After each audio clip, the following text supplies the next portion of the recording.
Good morning and welcome to Policing TV, where I am joined by Assistant Chief Constable Chris Davison of Lincolnshire Police and Lincolnshire's Lynchpin and Associates Founder Managing Director Richie Maddock.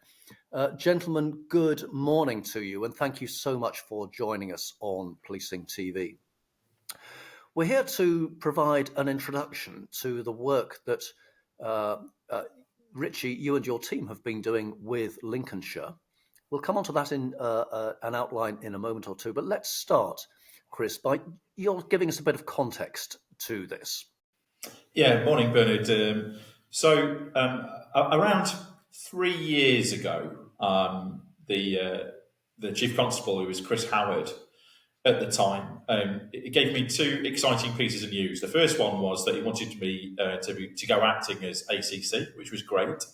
That was followed very quickly with, and I wanted to lead a piece on improving our force culture, which was great and terrifying because I had no idea really where to start. I think the context for this for Lincolnshire was that around that time, for 2 successive years, we had come 42 of 43 forces in the Police Federation and Pay and Morale Survey. And I have been a Lincolnshire officer now for 27 years as a paid officer and more before as a volunteer. And so understanding that our culture was at that position where people were so unhappy at work was really painful for me on a personal basis. And so really, I spoke to the then Deputy Chief Constable Jason Harwin and the Continuous Improvement Manager in Force about where would we go in terms of trying to understand and develop our culture as an organisation. And while I did some research and there were firms that said they could do this, most of them seem to have a kind of one-size-fits-all, which even within the context of policing, I think Lincolnshire has some kind of individual quirks because of the nature of where we work and our funding and things of that nature. So it was on that basis that I was first introduced to Richie and Lynchpin and the kind of 3-year plus journey that we engaged on really started. Right, thank you. So Richie, Chris and Lincolnshire Police got in touch and commissioned you to do some work in support of their culture programme. Tell us about that. Yes, good morning, Bernard. Well, when we get asked by anybody to just have a conversation with them in the starting gun, so to speak, we normally get people exactly as Lincolnshire did, and they said, we need to change the culture because we think it could be better. So our return question is, okay, so what culture do you want? And that becomes the starting point, because it's easy to say culture change this and culture change that, but that's very academic and very theoretical, and it gets very bogged down. But we want it in practical terms. So we said, well, the best way to do this is actually engage with the workforce to find out what they believe the culture should be for the organisation to be successful and fit for the future. And into the future so that it's future-proofed. So we asked the organisation as a whole to look at a collection of what we call critical cultural characteristics and said, what do you think are your top 5? And so everybody engaged with that across the whole organisation. And it narrowed it down to 5, what they believed for the future of the forces was needed. You put that together with the development of values, which came from that work, and along with the new Chief Constable's vision, you have what we call the cultural song sheet. If the vision is known and the values are understood, and we know what the critical culture characteristics are, we've written the lyrics of the song that we now want the organisation to sing. So that was part of what our methodology, we call it a design by culture by design methodology. D for define. So define the culture you want. Once that was done, we then went to the whole organisation and had the first of what is now becoming an annual cultural assessment to see where the organisation stood in regards to where it wants to be. As part of that assessment, we surfaced the unwritten rules that are driving the behaviours and the actions and the decision making, etc., across the whole force at every level and every rank, and police staff as well as police officer. And we got a real good understanding of what was the background and where everything currently stands at that point to where the force wanted to be.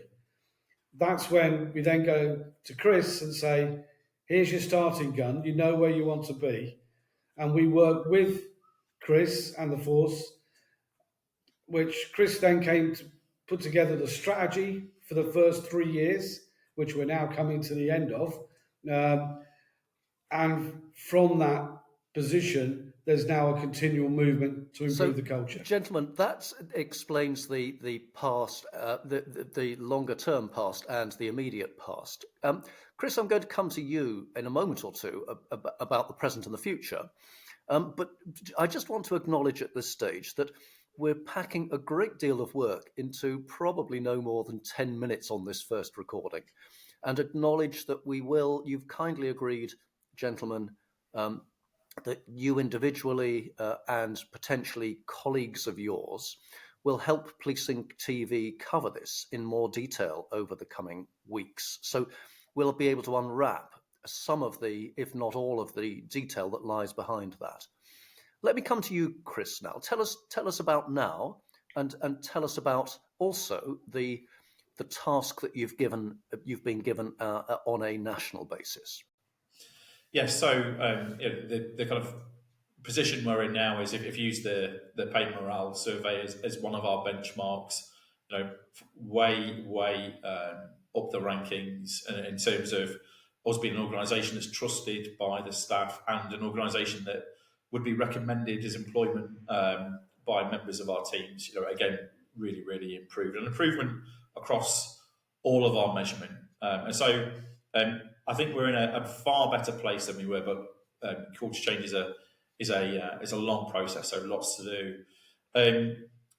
On the basis of Mr. Howard, I think acknowledging what happened in force and the leadership by my colleagues and the whole organisation pulling together around this, he recommended me as a person who might be able to help shape some wider work on police culture change. And of course, it's a very topical and needed issue at the moment.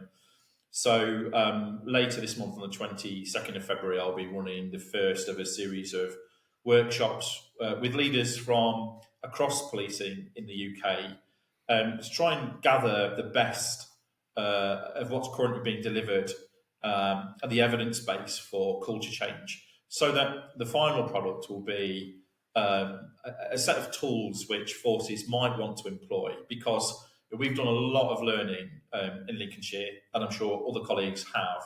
And it's pulling that together in one place to have proven methods that can help improve police culture and standards. Fascinating work, and work that applies well beyond the, I was going to say shores, but actually Lincolnshire doesn't have shores, does it? The boundaries of Lincolnshire, not just across the British Isles, but internationally as well.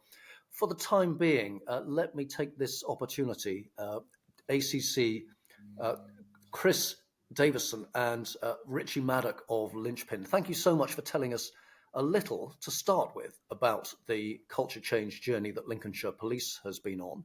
We'll return to this over the coming weeks and beyond on Policing TV. But for the time being, thank you once again. Thanks, Bernard.